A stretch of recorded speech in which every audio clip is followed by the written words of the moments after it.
Good evening and welcome to Poland Daily. I'm Nicholas Richardson and this is the news. President Duda will review the controversial advertising tax bill once it reaches its final stages, according to presidential aide Paweł Strot.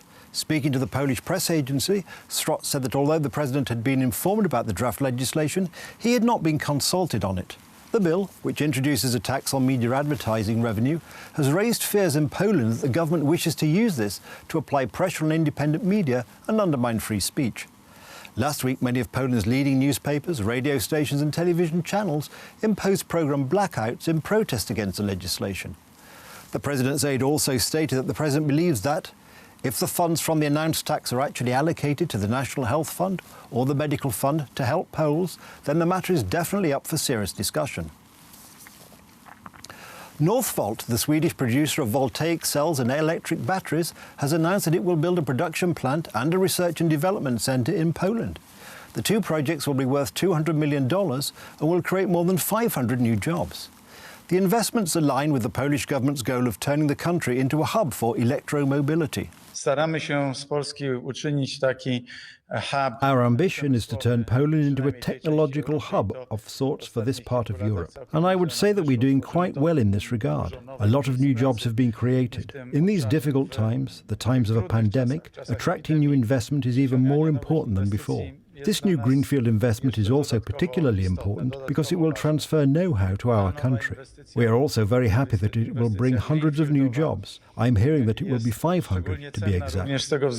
The first dose of the Pfizer COVID-19 vaccine is 85% effective, higher than the 52% advertised by the manufacturer. The result has been published following a study of healthcare workers at an Israeli hospital.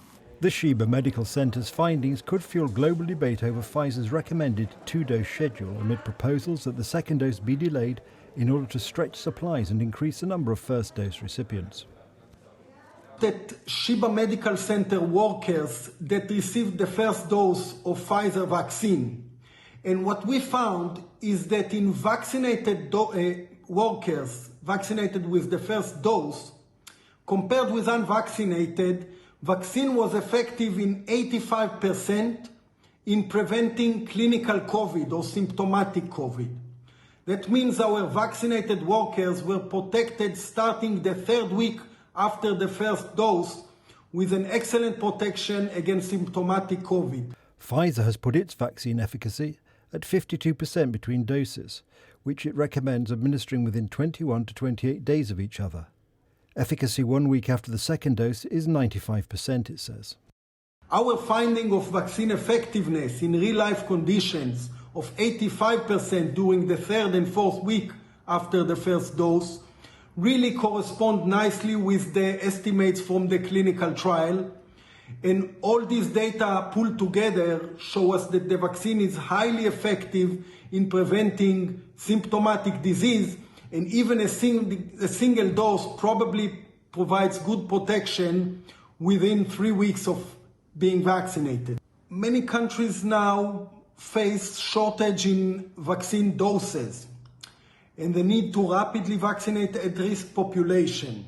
Our findings of good effectiveness of the vaccine within 3 weeks of the first dose lend support to some countries whose policy currently is to delay the second dose to allow for rapid and high coverage in all at-risk population.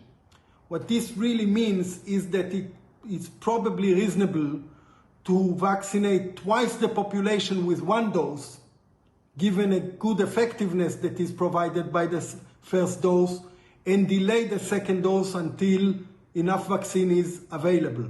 However, Sheba epidemiologist Jili Regev-Yoche cautioned that unlike with Pfizer's clinical trial, the cohort studied at the hospital were mostly young and healthy people, and that the study might therefore have no bearing on people aged over 65 years. Spain's Prime Minister has stated that his government will widen and improve the law concerning freedom of expression, but condemn the acts of violence perpetrated by protesters demonstrating against Tuesday's arrest of far-left rapper Pablo Hasél. Spain's leftist government has announced that it will reform a law enacted in 2015 by a previous administration, which makes it illegal to glorify banned armed groups such as the Basque separatist terrorist organisation ETA.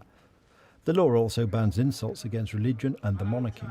Hasél was convicted over lyrics and tweets that included references to the Basque separatist paramilitary group ETA and calling former King Juan Carlos a mafia boss. Spanish democracy has a pending assignment to widen and improve freedom of speech. Furthermore, an ample consensus exists in Spanish society to protect freedom of expression in line with the legislation that exists in other European countries.